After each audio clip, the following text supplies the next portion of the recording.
나사렛이란 동네에 가서 사니 이는 선지자로 하신 말씀에 나사렛 사람이라 칭하리라 하심을 이루려 함이로라. 아멘. 자, 우리 이렇게 축복합시다. 나사렛에 갑시다. 축복합시다. 아멘. 자, 지금 나사렛에 가자는 거는 이 설교와 연결해서 상징적으로 나사렛에 가자는 거고, 자, 우리 가족 비전 트립 갔다 왔잖아요. 이 완성이 아마 그 진짜 이스라엘 가는 게 아닐까 생각하는데, 이번엔 진짜로 우리 한번 나사렛 빌리지에 갑시다. 축복합시다. 우리 한번 나사렛 빌리지에 갑시다. 꼭 여러분 축복하신 대로 이루어져서 예루살렘 이제 전쟁 다 끝나야 돼요. 이 전쟁이 휴전 협정을 했는데도 안 끝나가지고 정말 너무 좀 비참하고 아프죠. 예수님 그러셨잖아요. 예루살렘아 예루살렘아 내가 너희를 암탉이 새끼를 품듯이 얼마나 너희를 내가 사랑하고 아꼈냐 이러셨는데, 물론 지금 전쟁이 일어나는 곳은 그곳이 아니지만 여러분 그렇게 주님의 마음이 항상 거기 있다고 했는데, 여러분들도 같이 기도하시면서 그 땅에 평화가 임하시기를 기도해 주시기를 축복합니다. 여러분 우리가 이제 이 나사렛이란 이름, 암묵적 불문율이다라는 이 꼭지를 가지고 어제 우리가 들었는데, 이 나사렛이라는 이름은 제가 한 번은 좀 이렇게 말씀을 은혜로 나눴으면 좋겠다라는 생각이었는데, 마침 이렇게 나와서 부족한 감이 있어가지고 한 번 더 주일에 나눠야겠다라는 마음을 갖고 준비했습니다. 그러니까 여러분 우리가 예수님의 이름에 능력이 있다 이러잖아요. 예수님의 이름에 능력이 있다. 로마서부를 보면은 복음이 뭐냐, 우리 주 예수 그리스도다라고 바울 사도가 딱 이렇게 말씀하시는데, 물론 우리 주 예수 그리스도 당연히 거기에 능력이 있죠. 그리고 카타콤 공동체가 약간 암호처럼 암구호처럼 나눈 익투스, 예수, 크리스토스, 테우스, 휘오스, 테우, 휘오스 아니야 휘오스, 세우, 소텔 해가지고 예수 그리스도 하나님의 아들 우리의 구세주, 이런 암구호가 있었어요. 물고기로 이렇게 압축을 해가지고 그 이름에도 능력이 있지만 이제 가장 그 원조가 뭐냐면 나사렛 예수입니다. 나사렛 예수. 그래서 여러분 우리가 찬양으로도 어린이 때 많이 불렀는데, 금과 은 내게 없으나 내게 있는 것을 내게 주니 곧 나사렛 예수 이름으로 일어나 걸으라, 이 찬양 있잖아요. 성경 구절 그대로 옮긴 건데, 자 사도행전 3장 6절 말씀, 요한아 나사렛 예수의 이름으로 일어나라. 예언이, 자 사도행전 3장 6절 찾아라. 3장 6절 말씀, 3장 6절 3장 6절 같이 읽겠습니다. 베드로가 이르되 은과 금은 내게 없거니와 내게 있는 것을 내게 주노니 나사렛 예수 그리스도의 이름으로 일어나 걸으라 하고. 아멘. 우리는 이제 기독교인들이니까 참 익숙하게 말씀을 읽을 수 있는데, 보통은 그리스도라고 서신서에 많이 나오고 혹은 이제 예수 그리스도 이렇게 나오는데, 베드로 사도죠. 베드로 사도가 예수님 승천하시고 성령 하나님 강림하신 다음에 예루살렘 교회를 세우시는 그 사건인데, 그 성전 미문, 그러니까 뷰티풀 게이트라는 미문이 있어요. 그 미문에 항상 사람들한테 구걸하던 그 누구죠? 안진뱅이가 있었단 말이에요. 거지죠, 거지. 바디메오는 맹인이라서 구걸했고, 여기 있는 사람은 그 안진뱅이라서 구걸을 했고 그랬어요. 제가 이게 설교만 아니면 일로 와 해가지고 이게 좀 가르치고 싶은데 설교의 맥이 끊겨서. 자 그래서 이 안진뱅이를 보는데 항상 봤어요. 지금도 보면은 베드로가 그 시간을 정해놓고 성전에 가서 기도를 했는데, 기도하는 중에 그 안진뱅이가 이렇게 보는 거예요. 그런데 여기서 중요한 거는 행간에 감추어져 있는데, 안진뱅이가 그날 베드로를 딱 보면서 아이 컨택을 하는데 그 안에 이 일어날 만한 믿음이 있었던 거예요. 그러니까 그 바디메오도 예수님 여리고를 지나갈 때 다윗의 자손 예수여 다윗의 자손 예수여 이렇게 예수님 불렀잖아요. 그런데 그때 1차는 사람들이 시끄럽다고 조용히 하라고 그랬어요. 그러면 주눅 들어가지고 그냥 가만히 잠잠해졌을 수도 있는데 바디메오가 더 크게 소리 질렀죠. 그 믿음이 있었다는 거예요. 그래서 이 안진뱅이도 그날 하나님께서 성령 하나님으로 역사하셔서 베드로와 유무상통한 거예요. 그래서 베드로 선생님이 그래서 여기 보면은 그가 5절에 무엇을 얻을까 하여 바라보거늘. 여러분 오늘 이 주일날 참 우리가 큰 은혜 받고 주일 예배로 모였는데 주님께 무엇을 얻을까 바라보는 믿음이 있으시길 축복합니다. 그러면 주님은 우리를 그냥 지나치지 않으시고 반드시 말씀하시고 특별히 또 우리에게 주일이니까 안식일의 주인으로 이적을 베푸실 줄 믿습니다. 그래서 베드로가 이렇게 지나가는데 바라보니까 베드로도 이렇게 쳐다보다가 당연히 성령 하나님께서 역사하셔서 말씀하시는데 은과 금은 내게 없거니와, 여기서 중요한 것이 나에게 있는 것이다 이렇게 말하는 거예요. 나에게 있는 것, 그게 뭐냐? 나사렛 예수님의 이름으로 일어나 걸어라 이렇게 말을 했다는 거죠. 그래서 이 유명한 안진뱅이가, 누구나 아는 이 안진뱅이가 뛰며 찬양하며 했더니 사람들이 다 보고 하나님께서 놀라운 능력을 베푸셨다 이렇게 하는 거예요. 그래서 이 안진뱅이를 고친 베드로와 요한, 이제 베드로와 요한인데 베드로가 고쳤죠. 그래서 베드로 선생님이 12절에 왜 우리를 보느냐 이러면서, 우리가 개인의 능력으로 이 사람을 고친 거냐? 아니다 이렇게 말을 해요. 이 부분이 좀 우리가 좀 민감하게 봐야 될 부분이에요. 왜냐하면 우리 같으면, 저 같으면 내가 기도 많이 해서 내가 이렇게 해가지고 능력이 나타났습니다 이러기가 쉽거든요. 그런데 베드로 선생님이 아주 성령 하나님으로 충만하니까 내 능력이 아니다 라고 말씀하는 거예요. 그러면서 확실하게 말씀하시는데 15절 읽겠습니다. 생명의 주를 죽였도다. 그러나 하나님이 죽은 자 가운데서 그를 살리셨으니 우리가 이 일의 증인이라. 아멘. 자, 지금 우리가 읽는 말씀은 어디서 연장돼서 나오는 말이냐면 나에게 있는 것이라는 거예요. 베드로 사도에게 있는 것, 그 우리에게도 있어야 되는 것이고 있는 것입니다. 그게 뭐냐 봤더니 이 일의 증인이라. 무슨 일의 증인이죠? 하나님께서 예수님을 죽은 지 3일 만에 다시 살리신 일의 증인이다 이렇게 말하는 거예요. 자, 그러니까 우리가 현재 관점에서 믿음을 갖고 사는데 우리 신촌연합교회가 예수님의 이름으로 기도합니다 라고 할 때, 물론 뭐 사랑의 예수님, 뭐 거룩하신 예수님, 은혜가 풍성하신 예수님 이렇게 다 우리가 형용구를 붙일 수 있는데, 우리 신촌연합교회는 인격적 관계 리얼리티를 구하고, 그리고 사변적 신앙이 아니라 실상의 신앙을 가지고 고백하기 때문에 우리는 부활하사 살아계신, 혹은 부활하신 이 생명의 주라고 말씀하신 그 예수님의 이름으로 기도하자 이렇게 해가지고, 뭐 이건 그런데 뭐 안 하면 반칙인 그런 건 아닙니다. 자유롭게 하시는 건데, 그래도 이런 이제 맥락을 하나님께서 우리에게 주셨어요. 그런데 여기서 베드로 선생님이 우리가 그 일의 증인이다. 예수님 죽으셨다가 다시 살아나셨다. 그래서 우리 안에 살아계신다. 하나님 보좌 우편에 계신다. 이 일의 증인이다 라고 베드로 선생님이 말씀하시는데, 그 일이 구체적으로 뭐예요? 나사렛이라는 거예요. 나사렛. 그러니까 아까 찬양하는 가사에도 이해할 수 없는 죽음 뒤의 승리 이렇게 말씀한단 말이에요. 죽는 건 지는 거고, 죽는 건 빼앗기는 거고, 죽는 것은 사라지는 거예요. 그런데 아마도 이제 십자가를 묵상하시면서 작사를 하신 분이 그렇게 신앙 고백한 거예요. 내가 믿기는 믿는데 이해할 수 없다. 죽음 뒤의 승리. 그러니까 나사렛 예수님이라고 신앙 고백하는 거는 승리하는 이름이 아니에요. 십자가처럼 부끄러운 이름이고 혐오스러운 이름이에요. 그래서 내내 사역경회 때도 말씀드렸지만 예수님께서 한두 번 병자 고친 게 아니에요. 우리 교회에서 한 두세 주만 연속으로 병자가 나으면, 암 환자가 낫든지 뭐 그럴 수 있는데 우리가 못 고친다는 건 아닌데, 그런 일을 하나님께서 우리 교회에 베푸시면 우리 교회도 여러분 여의도 순복음교회처럼 금방 막 사람 교세들이 많아져요. 근데 그렇게 교세가 커지면 사경회 때 여러분 안수기도 못해요 이제.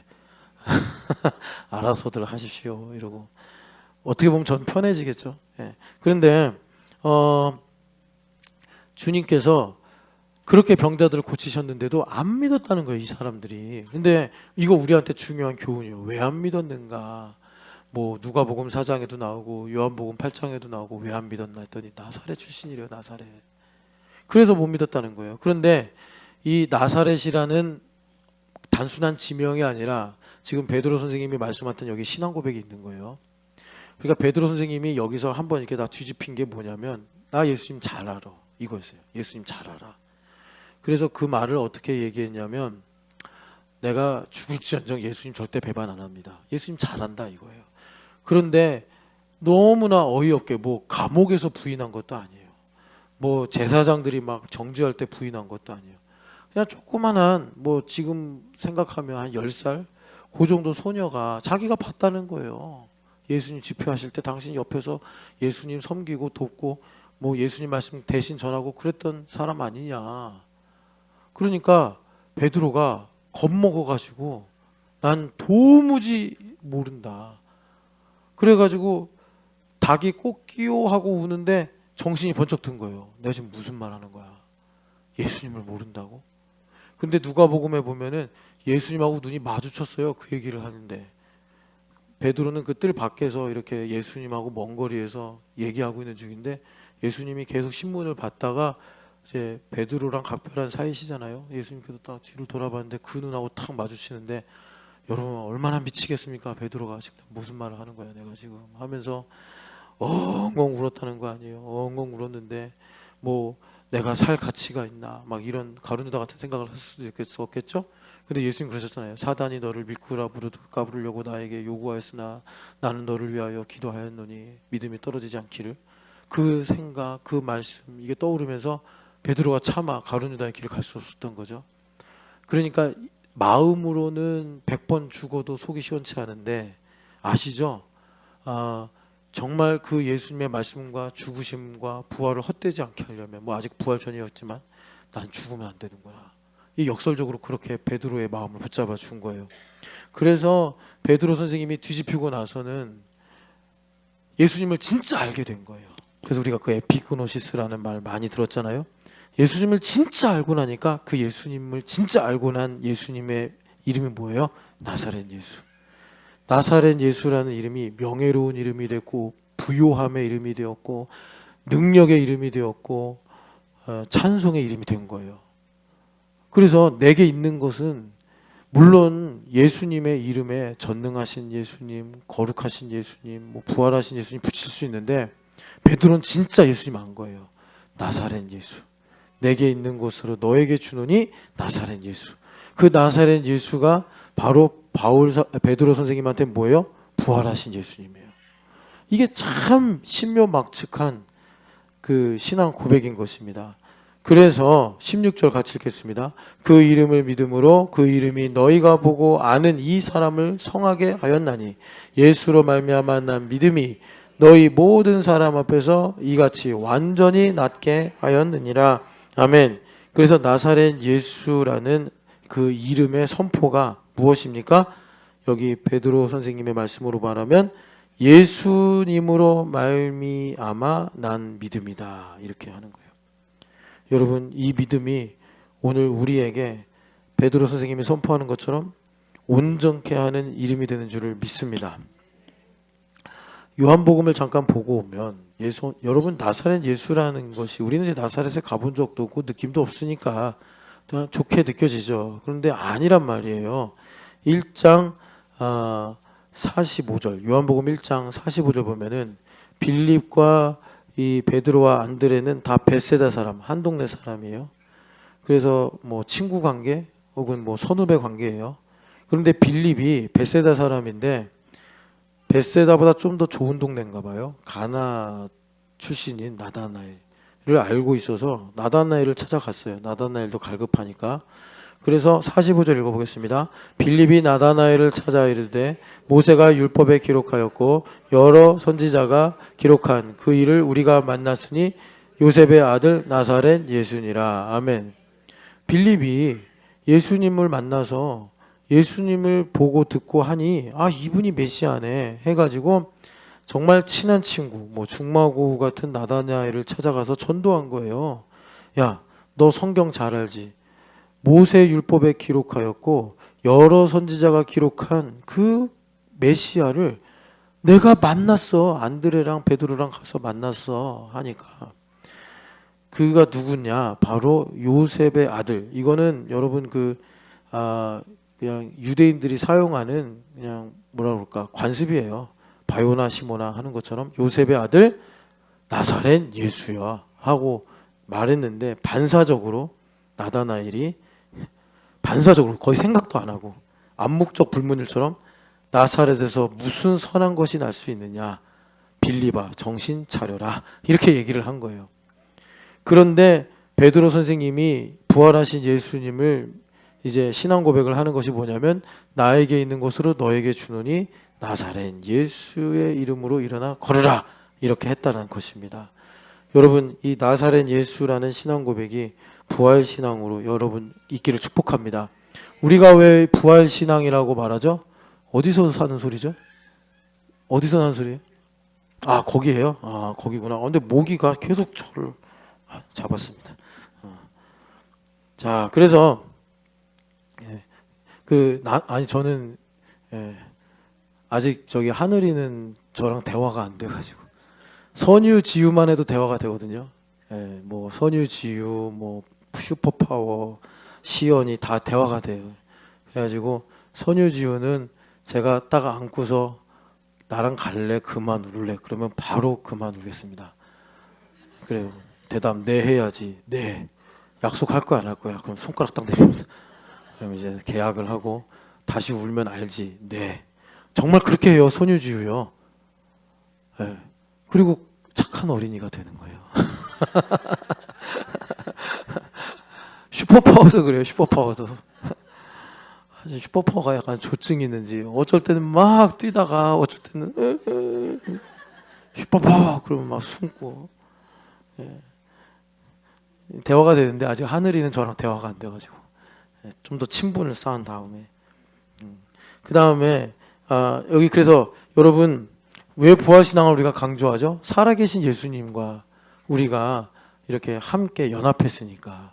그래서 살아계신 예수님과 연합한다. 인격적 관계를 갖는다는 거죠.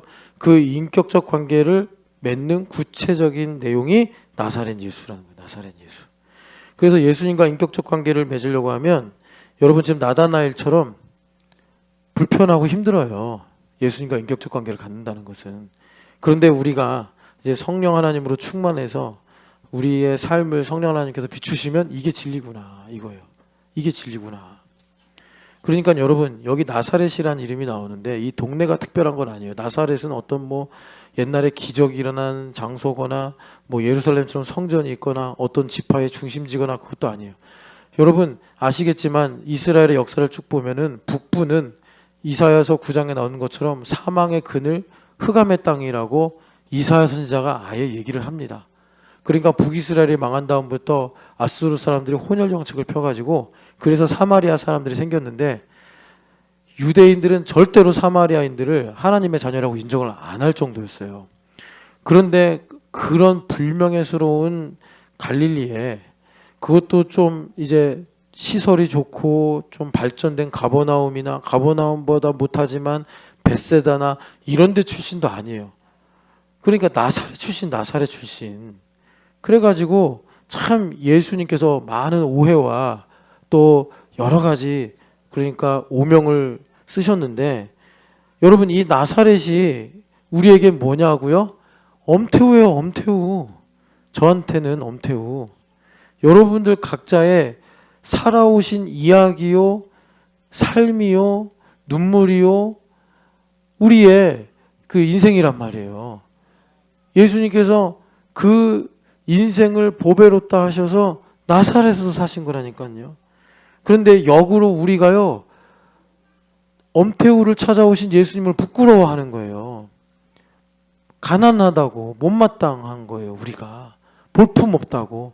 아니 나의 구세주로 오시려면 좀 멋지고 화려하고 괜찮은 이름으로 누구나 야 나 이런 예수님을 알아 그러면 사람들이 부러워할 만한 그런 걸 뭐라고 그래요? 하여튼 간에 그런 예수님으로 오셔야 되는데 아니 예수님을 내가 이제 소개할 때 나사렛 예수님이십니다 라고 하면 사람들이 아, 그런 걸 뭘 이렇게 자랑하고 얘기하냐 라는 그런 느낌인데, 그게 뭐냐면 그 나사렛이 나란 말이에요. 나.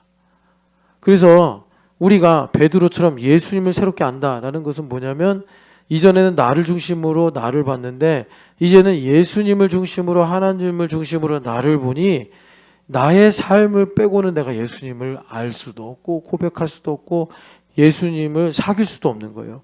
여러분, 나사렛 예수의 신앙 고백이 있기를 축복합니다. 그러면 여기서 자 이제 정리하면, 우리가 부활신앙 갖고 살아야 돼. 현재 부활신앙 갖고 살아야 되는데, 이 부활신앙의 구체적인 내용이 뭐냐? 내 부모의 예수님도 아니에요. 훌륭한 목사님의 예수님도 아니에요. 뭐 우리 교회사에 막 이렇게 있는 그런 성자들의 예수님도 아니에요. 나의 예수님, 나의 나사렛 예수님을 알아야 된단 말이에요. 나의 나사렛 예수님. 그래서 내가 겪은 모든 삶의 일들을 성경 말씀을 갖고 내가 해석하고 해독해야 돼. 그거를 시편 40편에 나를 가리켜 말씀하신 것이 두루마리 책에 있나이다, 이렇게 신앙 고백을 한 거예요. 자, 그러면 우리가 다시 마태복음 2장으로 돌아가서 예수님은 어쩌다가 나사렛 사람이 되셨나, 이걸 좀 우리가 봅시다. 어쩌다가 나사렛 사람이 되셨나. 어쩌다가 나사렛 사람이 되셨냐면 헤롯 때문에 그랬어요. 헤롯 때문에. 일단은 대헤롯이라는 사람이 예수님을 죽이려고 그랬고, 그래서 천사가 꿈에 나타나 애굽으로 피신해라 해서 하나님 말씀이 이루어졌고, 그리고 그 대헤롯이 죽었다는 소식을 듣고 하나님께서 다시 이제 가나안 땅으로 올라가라 그러셨는데, 여러분 아시겠지만 요셉의 본적이 베들레헴이에요. 다윗의 자손이라서. 그런데 베들레헴에 못 가겠는 거예요. 왜냐하면 22절을 보니까 그의 아들 아켈라오가 뒤를 이어 임금이 됐다는 거예요. 분봉왕이. 그래가지고 그 애비의 그 아들 아니겠냐 해서 주저하니까 꿈에 또 다시 천사가 나타나서 갈릴리 지방으로 가라 이래가지고 나사렛이란 동네에 사셨더라 라고 말씀합니다. 자, 그래서 나사렛 사람이 되신 건데, 여기 헤롯 이야기가 나오잖아요. 헤롯을 한번 정리를 합시다. 한 번은 정리를 해야 돼요. 이거 전체 화면으로 보여주세요. 자, 헤롯 가문.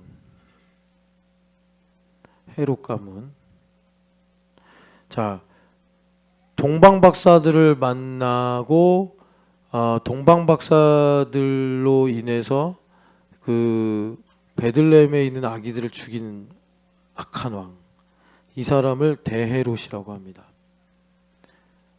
아주 난폭하고 무서운 왕이었어요. 이 사람이 왜 그렇게 무서운 왕이 됐냐면, 이두메 사람이라고 그러잖아요. 그러니까 에돔 출신이에요. 에돔. 근데 어떤 기회를 탔는지 로마의 원로원과 이 특별한 관계를 맺어서 처음에 이렇게 유다와 이스라엘 땅을 다스리려고 하다가, 에돔 사람이니까 이때 그 기억하셔야 될 게, 그 헤롯 이전에 그러면 누가 이스라엘을 다스렸느냐? 하스모니안이라는 왕조가 다스렸어요. 그런데 이 왕조라고는 부르는데 왕이 없었던 것은, 이스라엘은 식민지 지배를 받으니까 왕을 세우면 안 돼. 그래서 하스모니안 왕조라고 불리우는 가게에 대제사장이 왕 노릇을 했습니다. 왕을 세울 수 없는 거예요, 로마 때문에. 그런데 대헤롯이라는 사람이 원로원을 등에 업고 하스모니안 왕조를 밀어냈어요. 그런데 밀어내는 방식이 뭐였냐면, 일단은 하스모니안 왕조는 대제사장이 치리권을 받아가지고 자치하듯이 이스라엘을 다스리는데, 분봉왕이 없잖아요. 왕이 없으니까 그 빈틈을 타서 헤롯이 분봉왕이 돼요. 왕위를 받았다는 거예요. 자귀를 받듯이. 그리고 돌아오면서 유대인들이 그 이제 신앙심이 있으니까 이두메 사람 헤롯을 인정을 안 해요. 그래가지고 이 가문의 공주와 결혼을 합니다. 정략 결혼이죠. 그래서 정당성을 확보해요. 너희들 하스모니안 왕조의 대제사장의 이 지배를 받았지 않냐. 근데 내가 그 가문의 여인과 그 미리암네라고 하는데 그 여인과 결혼을 해서 정당성을 확보하고 그리고 자기가 분봉왕이 돼요. 이건 로마의 허가를 받아서 뭐 뇌물을 엄청 줬겠죠. 분봉왕이 돼요. 분봉왕. 그래서 이 데헤롯이 얼마나 충격받았겠어요. 동방 박사들이 와서 왕이 나셨습니다. 이러니까 이 뭔 소리야? 나 또 쫓겨나야 되는 거야? 해가지고 딱 포커페이스를 하고 어떻게 했냐면 왕이 나신 곳을 알게 되면 나한테 알려줘 했는데 동방 박사들이 천사의 지시하심을 받고 헤롯을 안 만나고 그냥 가버렸죠. 그래서 이 광기가 다시 일어나가지고 데헤롯이라는 사람이 이제 어린이들 죽이는 거예요. 그 바람에 예수님께서 애굽으로 피신을 갔던 겁니다.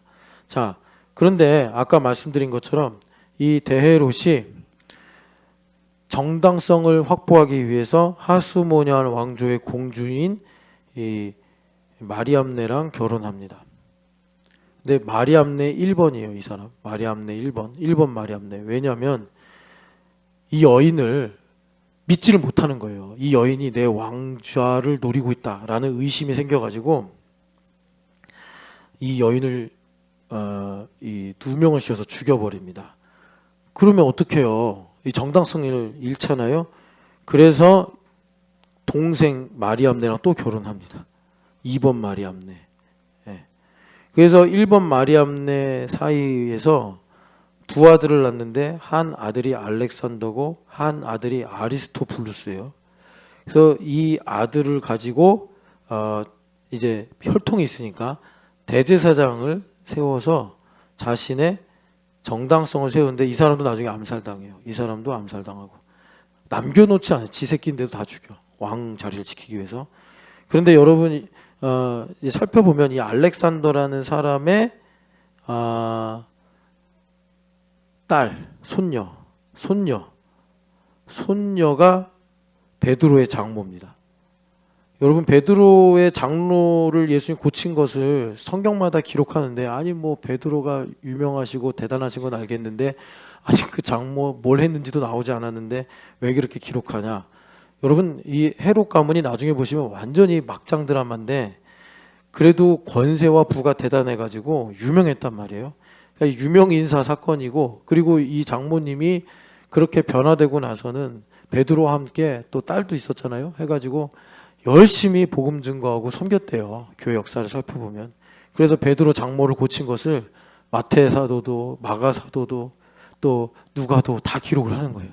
아, 헤롯 가문에 이런 일이 있었지 하면서. 그래서 이 아리스토블이나 알렉산더 다 죽어요. 그리고 미리암네가 누구를 낳냐면 1번 빌립을 낳아요. 빌립이란 사람이 이 데헤롯의 아들 중에 둘이 존재하는데 1번 빌립이 있고 2번 빌립이 있어요. 마리암네도 또 죽여요. 데헤롯이. 참 피곤한 사람이. 그리고서는 이제 자기가 힘이 강해지니까 더 이상 하스모니안 왕조의 사람하고 결혼 안 하고 사마리아 사람인 말다케란 여자랑 결혼해요. 이 말다케랑 결혼해서 3명의 아들을 낳는데 그 첫째 아들이 지금 예수님께서 다시 가나안 땅으로 돌아오려고 그럴 때 임금이 됐다고 하는 아켈라오예요. 이 아켈라오 첫째 아들, 둘째 아들이 헤롯 안티파라고 하는 여우 헤롯이에요. 예수님께서 그러잖아요. 저는 여우다. 세례 요한을 죽인 여우 헤롯이 이 말다케와 낳은 아들이고 그 다음에 빌립 2번 빌립이 있습니다. 동생 빌립이죠.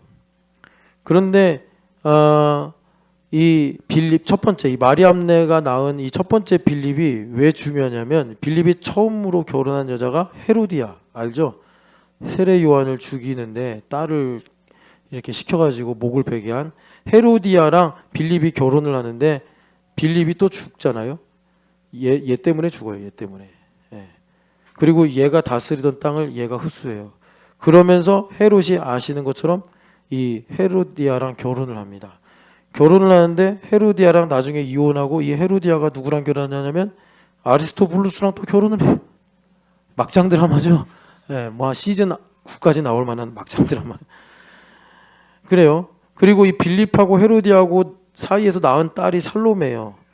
살로메 알죠?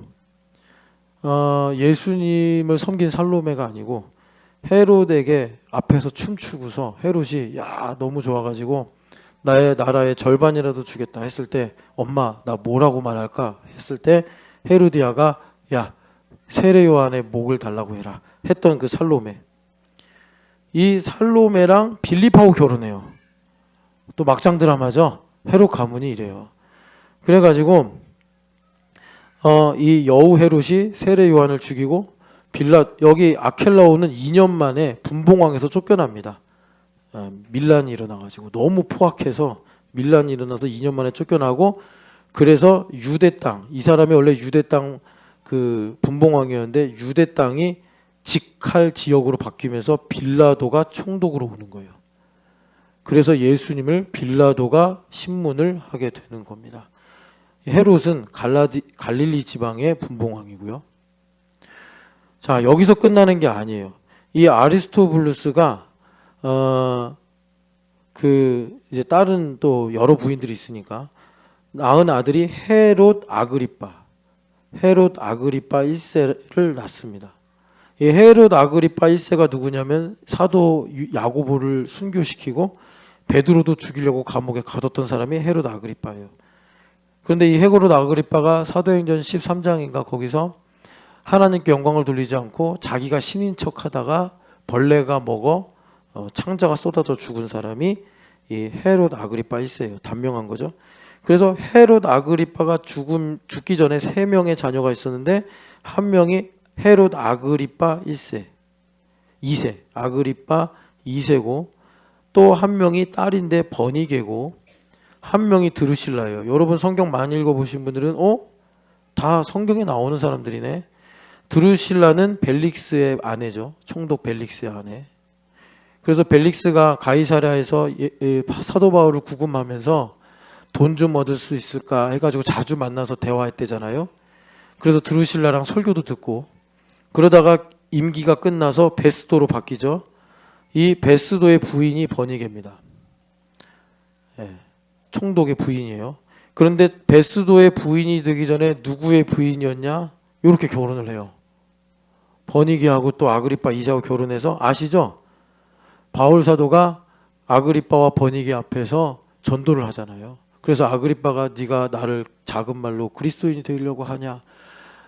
저는 지금 제가 이렇게 메인 것만 빼고는 모든 사람이 저와 같이 그리스도인이 되기를 원합니다. 그랬더니 아그리파랑 베스도랑 얘기를 하면서 저자는 사실 그렇게 죄가 없는데 가이사에게 상소했기 때문에 로마로 가는구나 이러면서 그 장면이 나오잖아요. 그 아그리파 2세예요. 바울의 설교를 들었던. 그런데 누나라고 알고 있는데 베니게랑 결혼을 했다가 또 이혼을 해가지고 베니게가 베스도랑 결혼하고 베니게는 그 전에도 또 남편이 있어요. 여하튼 간에 여러분 아주 복잡하죠. 이게 헤롯 가문이에요. 헤롯 가문. 제가 왜 이런 얘기를 하냐면 이제 뭐 물론 맥락상 예수님께서 나사렛에서 사신 정황이 이 가문하고 많이 연결되어 있기도 하고 그리고 예수님의 사촌형인 이제 혈육으로 보면 세례 요한을 죽인 사람이 이 사람인데 그럼 이 사람하고 어쨌든 좀 거리가 멀지만 이 가문에 속한 베드로의 장모의 질병을 고쳐준 거예요. 여러분 이 헤롯 가문이 뭐 성경에서 아주 우리에게 유익한 말씀이나 이런 뭐 내용을 주는 건 아니지만 예수님의 정황, 사도들의 정황을 이해하는데 헤롯 가문의 스토리를 이해하는 건 참 좋습니다. 그러니까 여러분 왜 세례 요한께서 헤롯 가문에 대해서 뭐라고 말씀을 하셔가지고 감옥에 가시잖아요. 그 이해가 되시죠? 이런 막장 가족이니까 옳은 말 몇 마디 하셨겠죠. 그리고 예수님은 이 헤롯 가문에 대해서 어떤 시와 비를 말씀하지 않으시고 심지어 헤롯 가문의 딸인 이 베드로의 장로를 고쳐주시기도 하셨더라. 제가 지금 여기 이제 나사렛에서 살시게 된 연유를 설명하기 전에 이 배경이 되는 헤롯 가문.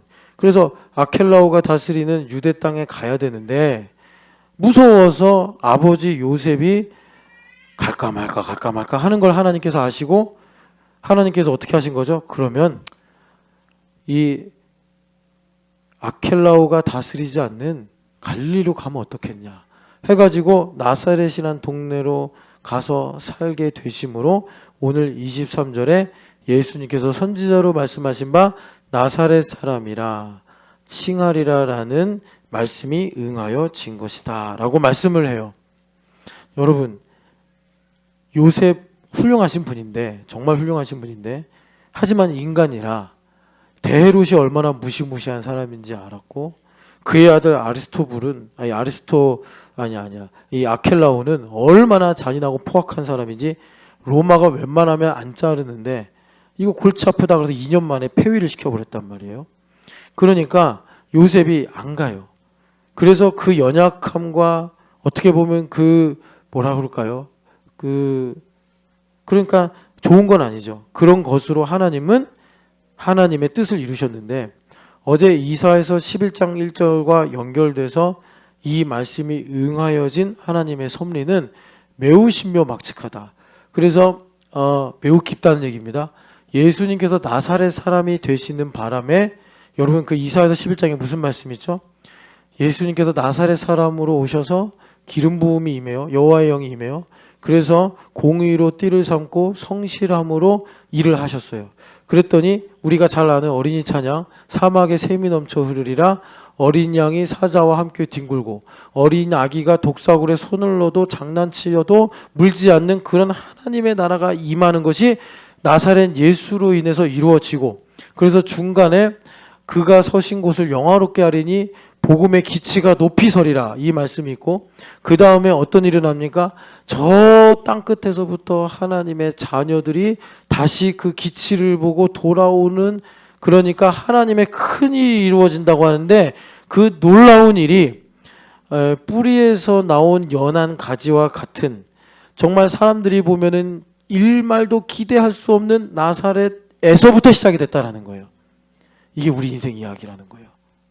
그러니까 여러분 예수님의 영광이 뭐냐? 십자가의 영광, 부활의 영광, 승천의 영광이라고 했는데 이 영광을 교회의 머리 되신 예수님께서 우리에게 비추신단 말이에요.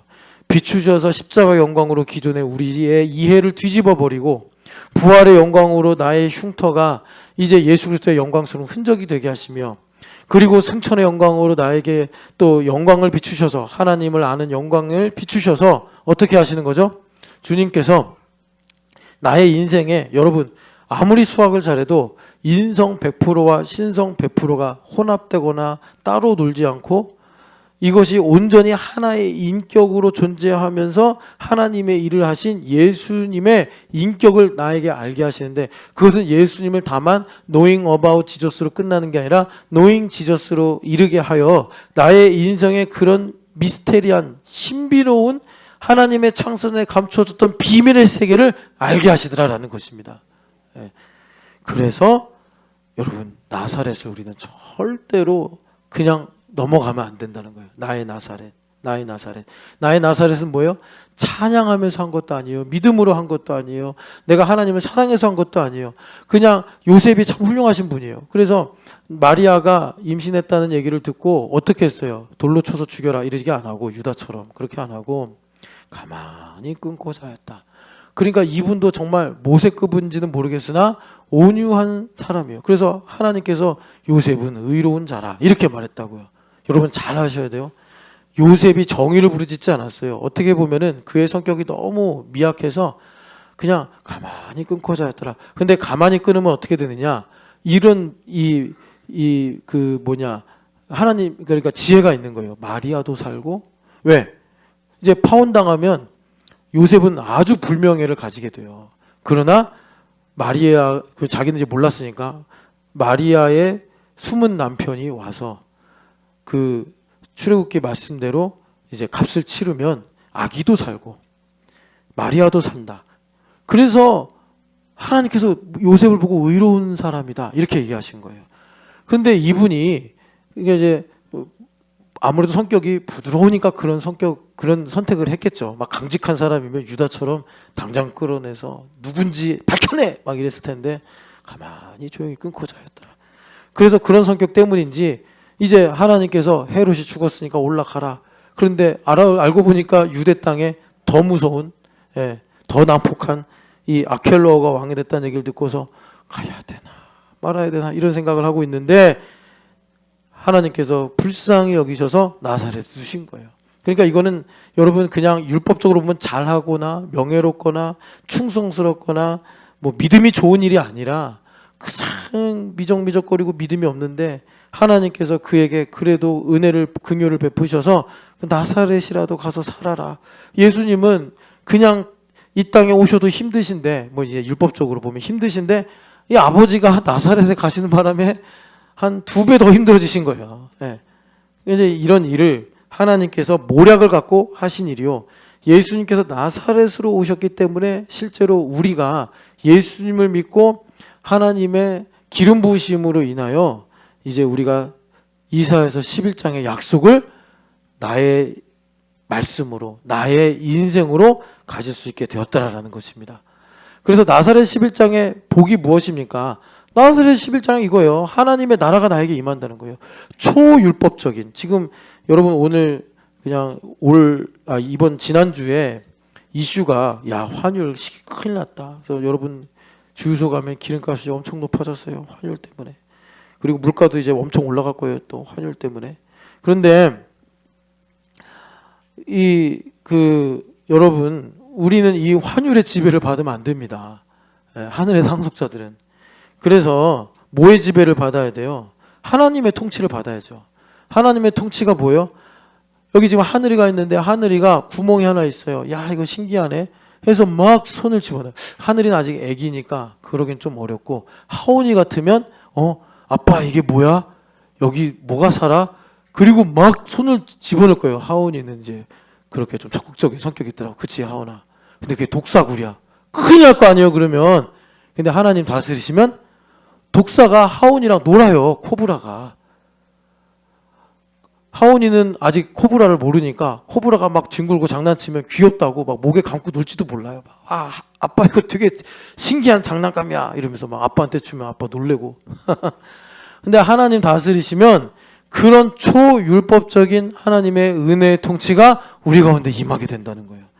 도저히 설명할 수 없고 예측할 수 없고 이해할 수 없는 하나님의 모략이 나의 삶에 이루어져서 사자가 어린 양을 보면은 침을 질질 흘리면서 맛있겠다.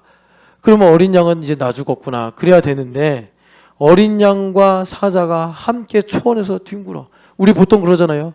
개가 풀 뜯어먹는 소리하고 앉아있네. 사자가 풀을 뜯어먹어. 어린 양하고 같이. 하오나 사자가 어린 양과 함께 풀을 뜯어먹어. 사자를 아직 모르나? 여하튼 간에 그렇게 하나님의 은혜의 지배가 다스려진단 말이에요. 사자가 어린 양을 잡아먹는 건 뭐냐면 환율이 1,400원대 이상을 올라가지고 뭐 여하튼 그런 여파로 인해서 우리가 힘들고 어렵고 고통당하는 삶을 살 수밖에 없는 게 흑암의 질서인데 하나님께서 어린 양과 사자가 함께 뛰놀게 하심으로 고환율 시대에 오히려 우리에게 하나님께서 베푸시는 기회가 무엇인지를 알아. 독사굴에 어린이가 손 놓고 장난쳐도 물지 않는 그러니까 우리가 나그네들을 대접하고 하나님의 뜻을 이루며 살 수 있는 그런 치세를 주님께서 우리에게 나사렛에서부터 시작을 하신다는 거예요. 그런데 여러분 예루살렘이다 뭐 예루살렘보다 뭐 좀 그냥 예루살렘이라고 합시다. 여러분 예루살렘은 특별한 사람만 가질 수 있는 거예요. 일지 모르지만 나사렛은 그 누구죠? 나다나엘이 야 나사렛에서 뭐가 선한 것이 나오나 이 친구야 한 것처럼 우리 다 가지고 있어요.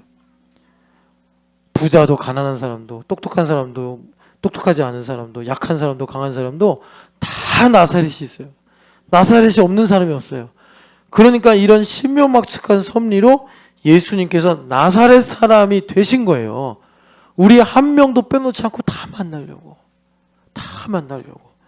그래서 우리를 통하여 그 하나님의 큰일, 하나님의 경륜이죠. 하나님의 최고 경륜이 뭐냐면 바벨탑 저주로 인해서 모든 민족 가운데 흩어진 하나님의 자녀들을 모으는 것이 그 교회를 세워서 모으는 것이 하나님의 최고 경륜인데 그 경륜에 편승이 돼서 오늘 우리는 단 한 시대를 살고 갈 거기 때문에 하나님께서 뭐를 말씀하시냐면 얘들아 내가 북한을 이제 다시 살리고 회복시켜서 대한민국이 선교하는 나라로 하나님을 자기 하나님으로 고백하며 하나님에 의해서 자기 백성이라 선택받은 민족이 되게 할 것이다.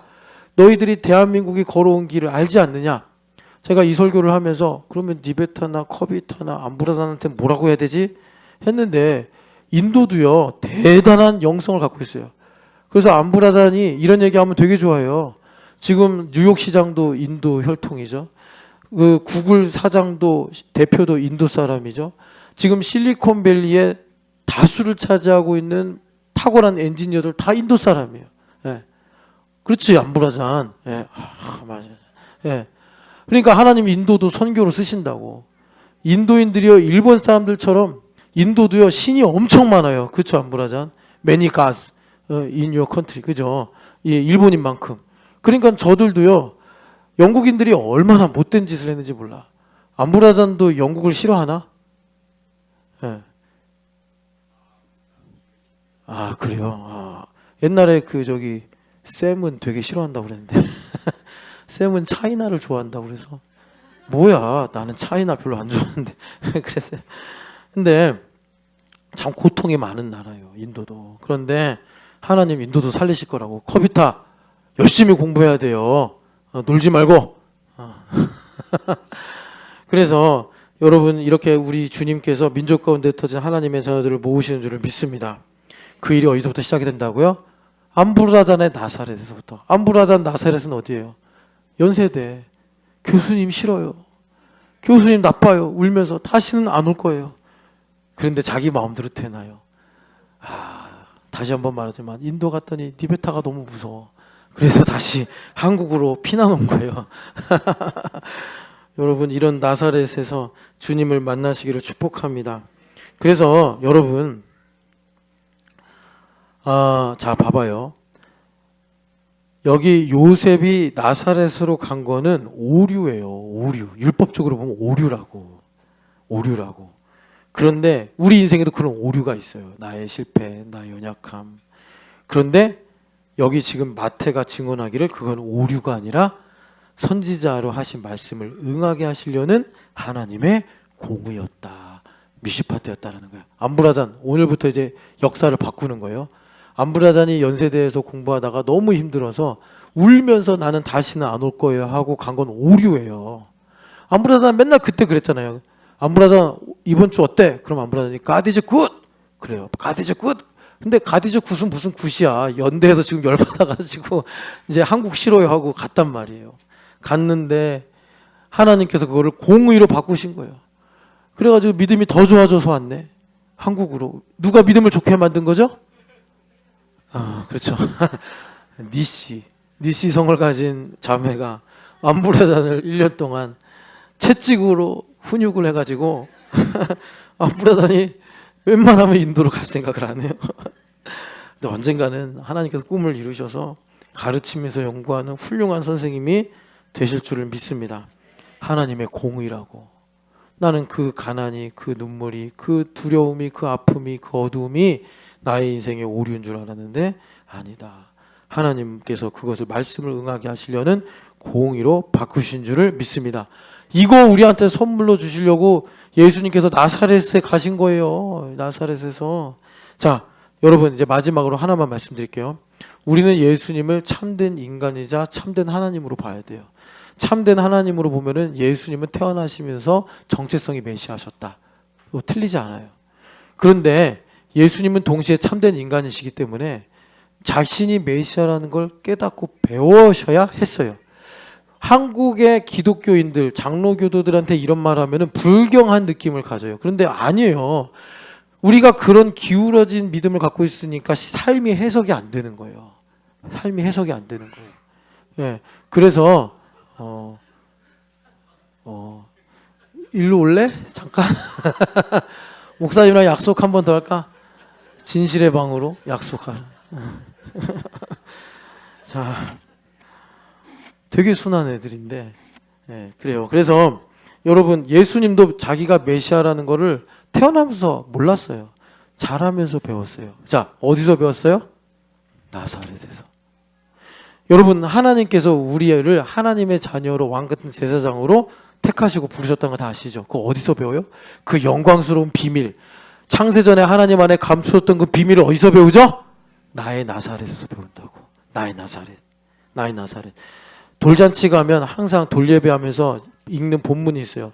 누가복음 2장.